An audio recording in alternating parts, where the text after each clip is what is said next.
কোনোদিন একটা মানুষকে আমি সরি ছাড়া তর্ক করি নাই ভাইজান। তা আমার এই 8 বছরের মাসুম একটা বাচ্চা কি অপরাধ? আমি এই কলজাটা ছাড়া আমি থাকবো কেমনি?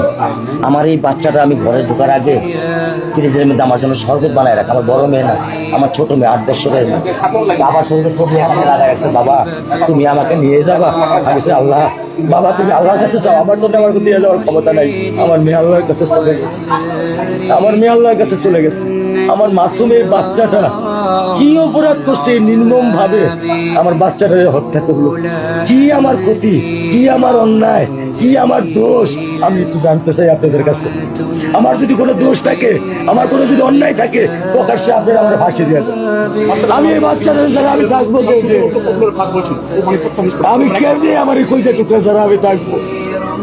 আমার পক্ষে সম্ভব না। দিনে 50 থেকে 100 টাকা করে দেয় আমার। বাবা তুমি কখন আসবা? বাবা তুমি কখন আসবা? বাবা তুমি কখন আসবা? 8টা বছর আমি আমার বুকের এই ঘরে ঘুম পাড়াইছি। আমি আজকে আমি কার সাথে ঘুম আসবো?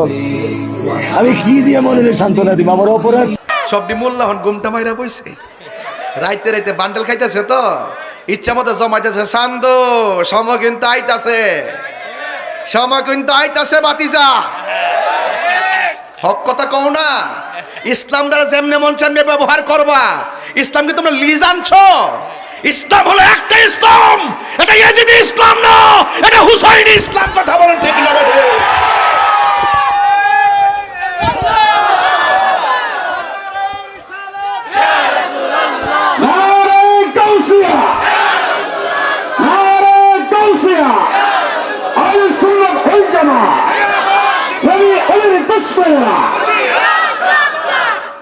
কইনা দিকে বাইরে গেছ গা,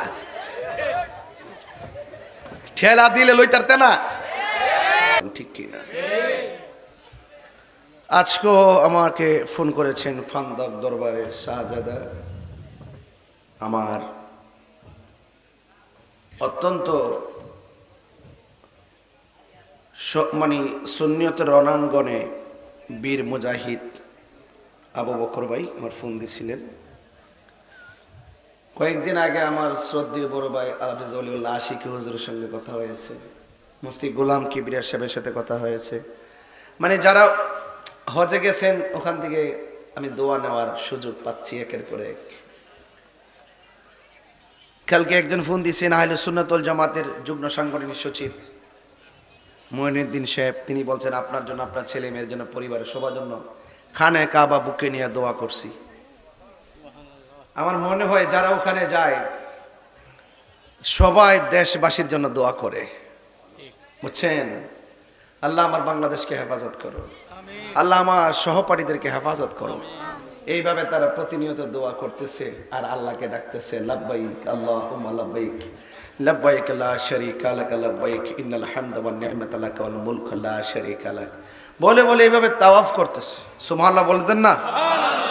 তো শুরুতেই আল্লাহর কাছে ফরিয়াদ করি, আল্লাহ যেন আজকের এই রামশঙ্করপুর মাহফিলটাকে, মাহফিলের প্রত্যেকটা সদস্যদেরকে, নারী পুরুষ সবাইকে যেন হাজিদের সঙ্গে সামিল করে, আমিন করে।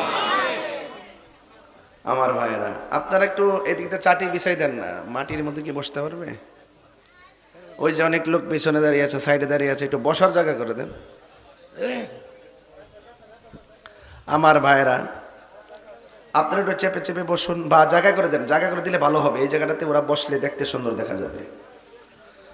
আপনাদের ভাগ্যটা যে কত ভালো, এমন একজন হুজুর আপনাদের এলাকাতে আইসা ওয়াজ করলো। আমার উস্তাদ আল্লামা মুফতি আবুল কাসেম মোহাম্মদ ফজলুল হক হুজুর, ওনার ওয়াজ শোনার জন্য হাজার হাজার আলেমরা বসে থাকে। বুঝছেন কি কইছি? হাজার হাজার আলেমরা বসে থাকে।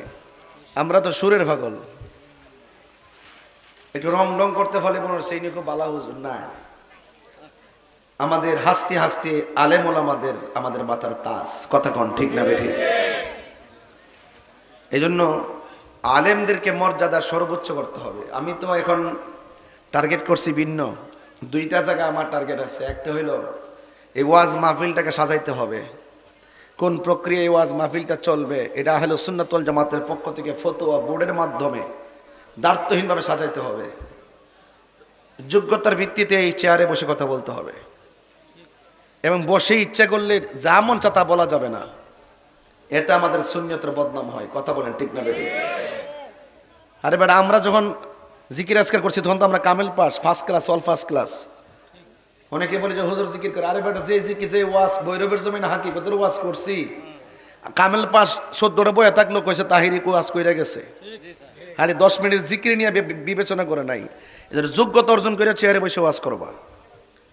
8 পাস 9 পাস বইয়া বইয়া কি কয় কি না শুন নাই ওয়াজ করে লাথি মারে, উস্টা মারে, কি একটা আশ্চর্য! সুন্নতের মাঠটারে নষ্ট করে ফেলাইছে। আর একটা হলো মাজার। এই মাজারগুলোকে একটা মনিটরিং করতে হবে। যেমন নির্বাচন হওয়ার পরে এখানে কেন্দ্র আছে নাকি? কেন্দ্র, এখানে ভোটাররা সবাই এক করে ভোট দিতে আয়, কিন্তু অন্যান্য গাড়ি ঘোড়া কি ঢুকতে পারে?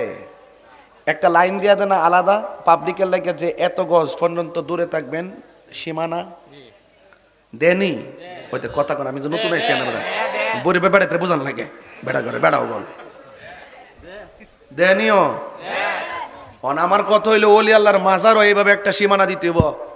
এটার ভিতরে কোনো নাইস গান চলতো না, এটার ভিতরে কোনো মাদকি আবার ফ্যান্সি গাঞ্জা চলতো না, এখানে কোনো আড্ডাবাজি গলাবাজি চলতো না।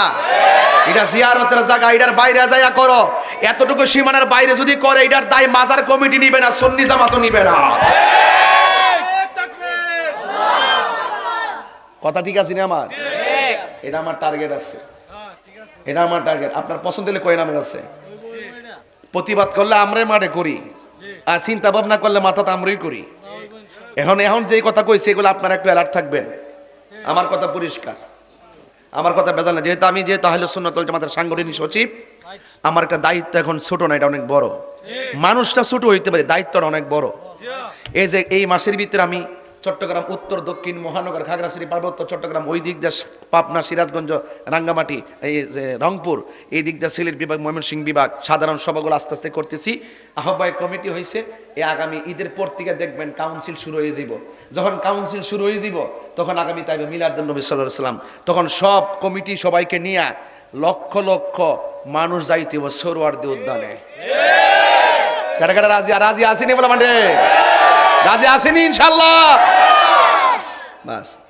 আর আমি কইয়া দিছি, মাজার যদি কেউ ভাঙতো যা লাড়ি দিলে হারি থাকবে, যারা ভাঙতে বা ঠ্যাঙ্গের গুড়াড়ি ভাঙ্গা দিবে। কথা কোন ঠিক না বেটি? আর যদি কোনো গান জুটার যদি ফিডে কিছু করেন না, হাতে নাতে যদি গান জুটা ধরতে পারেন, ধরে লয়ে যান, নিয়ে পুলিশে দিয়ে দেন, আপনার কোনো আপত্তি নাই। কথা কোন ঠিক না বেটি? আর ছাড় দিতাম না, বহুত ছাড় দিছি। কথা ঠিক আছে? রাজি আসেনি সবাই ইনশাল্লাহ? রাজি আসেনি সবাই ইনশাল্লাহ?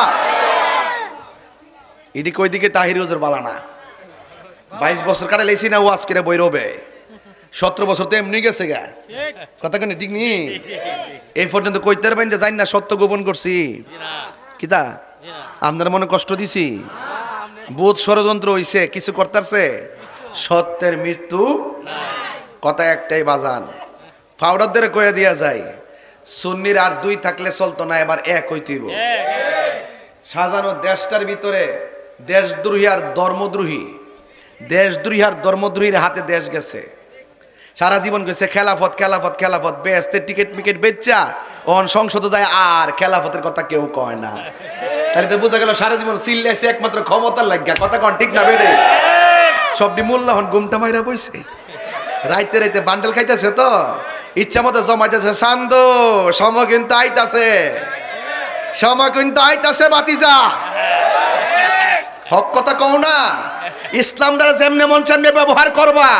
ইসলামকে তোমরা লিজ আনছো। ইসলাম হলো একটা ইসলাম, এটা ইয়াজিদি ইসলাম না, এটা হুসাইনি ইসলাম। কথা বলেন ঠিক না?